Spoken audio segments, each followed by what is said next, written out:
This video is brought to you by Chef Mon. Kasaba cake yung ating gagawin ngayon. Napakainam. Sa amin sa Batangas ang tawag din ni kamuting kahoy o balinghoy. Ewan ko lang sa inyo kung gayon din ang tawag.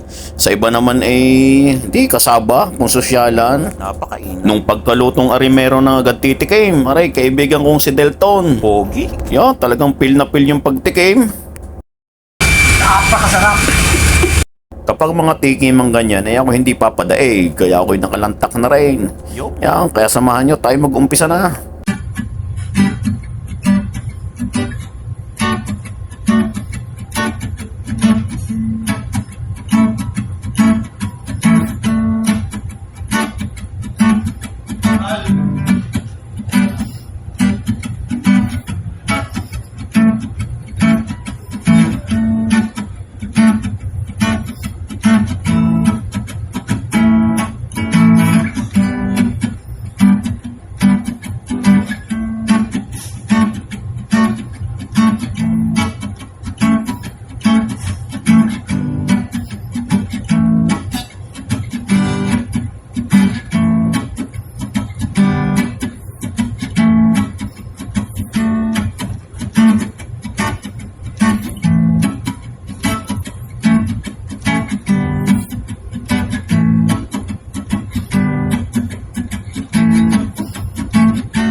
Thank you for watching, dear Chef Mon. Sana may natutunan kayo sa in-upload kong video today. And to be updated sa mga susunod ng mga videos, please like, share, and follow my page. Thanks and God bless.